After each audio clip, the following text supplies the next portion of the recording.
কিন্তু কিছু কিছু দুর্ভাগ্যবান, কিছু কিছু কপাল পোড়া, আমরা তো চোখটা বন্ধ করে খুতবা দেই না, অথবা বই দেখে দেখেও নিচের দিকে তাকায়ও খুতবা দেই না। খুতবার যেই সুন্নত সেটা মেনটেন করেই খুতবা দেওয়ার চেষ্টা করি। সেটা হলো উপস্থিত যেই বিষয়ের উপর লেকচার বয়ান হবে ওই বিষয়টাই জাতির সামনে তুলে ধরাটাই হলো খুতবা। সমকালীন কোনো সমস্যা থাকলে সমাজে যেটা দূর করা দরকার অথবা সমাজে প্রতিষ্ঠা করা দরকার, এই দুইটা বিষয় সামনে নিয়ে খুতবা দিতে হবে। হামদ দিয়ে শুরু করতে হবে, আল্লাহর প্রশংসা দিয়ে, আল্লাহ রাসূলের উপর দরুদ দিয়ে শুরু করতে হবে, আর মানুষের সমকালীন সমস্যার সমাধান নিয়ে কথা বলতে হবে। এই তিন বিষয় খুতবার মধ্যে না থাকলে সেটা খুতবাই হবে না। এজন্য আল্লাহ রাসূল বলেছেন দুনিয়াতে অনেক মাহফিল হয়। কি হয়? সবাই বলেন কি হয়? মাহফিল হয়। মাহফিল মানে আবার ওয়াজ মাহফিল শুধু মনে করেন না। দুনিয়াতে অনেক মাহফিল হয়, অনেক গ্যাদারিং হয়, অনেক সমাবেশ হয়, অনেক মজলিস হয়, এগুলো প্রতিশব্দ। আল্লাহ রাসূল বলেছেন সেই মাহফিল শ্রেষ্ঠ মাহফিল যেই মাহফিলে আল্লাহ তাআলার জিকির করা হয়। সুবহানাল্লাহ। সেই মাহফিল শ্রেষ্ঠ মাহফিল যেই মাহফিলে তোমাদের নবীর সুন্নতের কথা বলা হয়। সেই মাহফিল শ্রেষ্ঠ মাহফিল যেই মাহফিল কোরআন দিয়ে শুরু হয়। এজন্য আমরা এখানে তো কোরআন এবং রাসূলের হাদিস এই দুইটার সমন্বয়ে তো আমরা মাহফিল করব, কথা বলবো। যদি বলতে পারি এর একটা ফজিলত আছে, ওই মাহফিল থেকে উঠে যাওয়ার আগেই অসংখ্য ফেরেশতারা তাদের জিম্মাদারি নেয়, আল্লাহর কাছে বলে আল্লাহ এই মাহফিলে যারা ছিল তুমি তাদের সবাইকে মাফ করে দাও। সুবহানাল্লাহ। তো ফেরেশতাদের জিম্মাদারি কি দেখেন, কাউকে কষ্ট দেওয়া যাবে না। আল্লাহ রাসূলের সুন্নাত অমান্য করলে আল্লাহ রাসূলকে কষ্ট দেওয়া হয়, শিরক করলে আল্লাহর কোনো হুকুমকে অস্বীকার করলে আল্লাহকে কষ্ট দেওয়া হয়, আল্লাহকে গালি দেওয়া হয়। অনেকে আমরা এরকম বলি না, জামানা পাল্টে গেছে, কি বলি, একেবারে যুগ পাল্টে গেছে। আসলে যুগ পাল্টায় নাই, যুগের মানুষের আচার আচরণ পাল্টাইছে। ঠিক না ভাই? যুগ কেমনি পাল্টাইলো? এখনো পূর্ব দিক থেকে সূর্য ওঠে, পশ্চিমে ডোবে। এখনো 365 দিনে 1 বৎসর হয়, 7 দিনে 1 সপ্তাহ হয়। তো যুগ পাল্টায় নাই, পাল্টাইছে মানুষের চরিত্র। মানুষগুলো পাল্টে গেছে, আচরণ বিধি। এই জন্য যুগকে গালি দেওয়া যাবে না। আল্লাহর রাসূল বলেছেন যারা যুগকে গালি দেয়, জামানাকে গালি দেয়, তারা যেন আল্লাহকে গালি দেয়। বলেন নাউজুবিল্লাহ। আল্লাহ কষ্ট পায়। আর একটা কাজে আল্লাহ বেশি কষ্ট পায়, যদি কেউ অহংকার করে। কি করে? অহংকার করে, মই কে হনুরে, এখন আর আমার সামনে কে কথা বলে, আমার চেয়ে আর কে বেশি বোঝে, আমার উপরে কথা বলার মতো সাহস কে পায়। এই বাক্যগুলো সঠিক নয়। এই বাক্যগুলো একমাত্র কেবল আল্লাহ তাআলার সাথে যায়, কোনো মাখলুকাতের সাথে যায় না। এই জন্য যারা অহংকার করে, আল্লাহ রাসূল বলেছেন, আল্লাহ নিজে বলেন অহংকার হচ্ছে আমার চাদর। যদি কেউ অহংকার করে সে যেন আমার চাদর ধরে টানাটানি করে। বলেন নাউজুবিল্লাহ। তা আমরা অহংকার করব না, এটা আমাদের জিম্মাদারি। কষ্ট দেব না আমরা এগুলো করে আল্লাহকে এবং আল্লাহ রাসূলকে।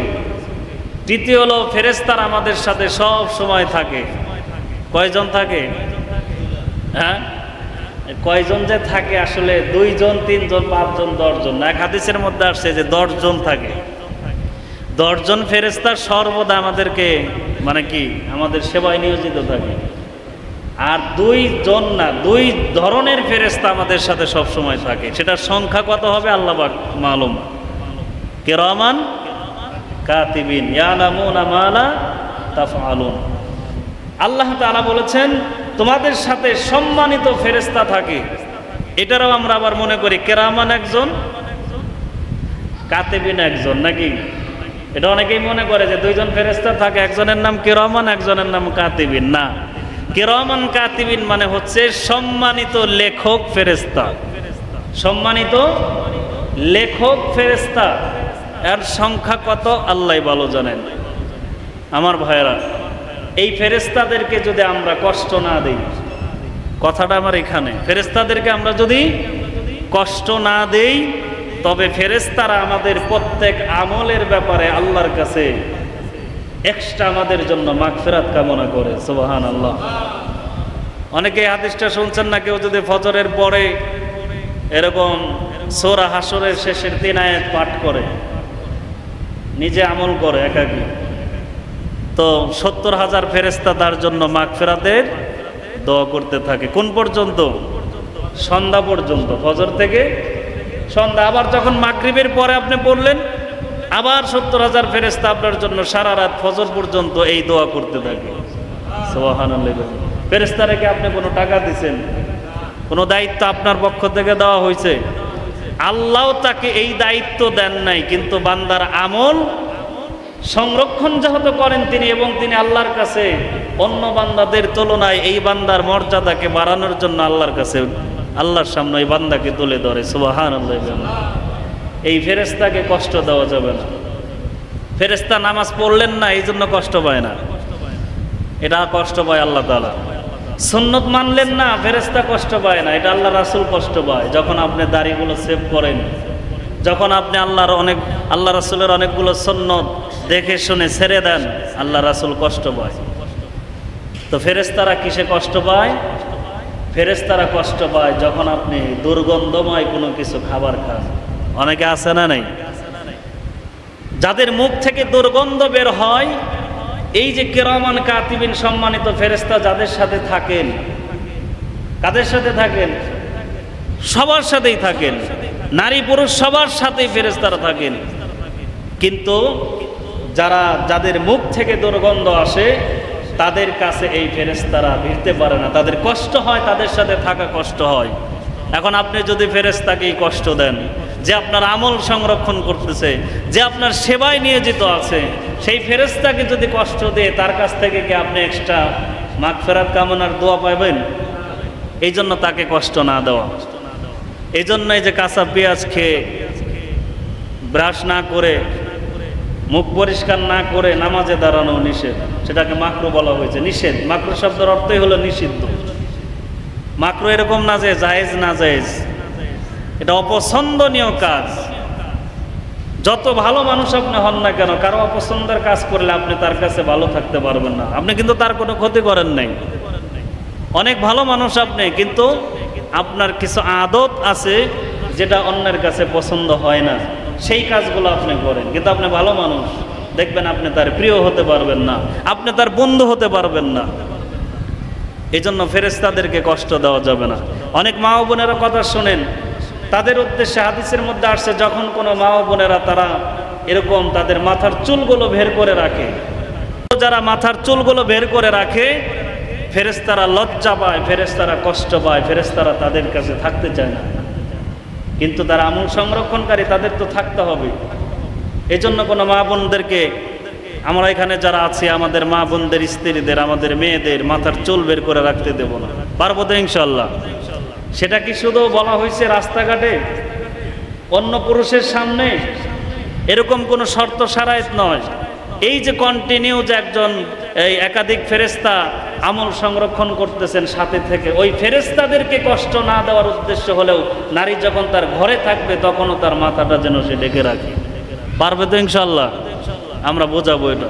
তাহলে এই যে এই জিম্মাদারিগুলো যদি আমরা আদায় করি, তাহলে আল্লাহ আমাদেরকে জিম্মাদারি নিয়ে জান্নাত দান করবেন।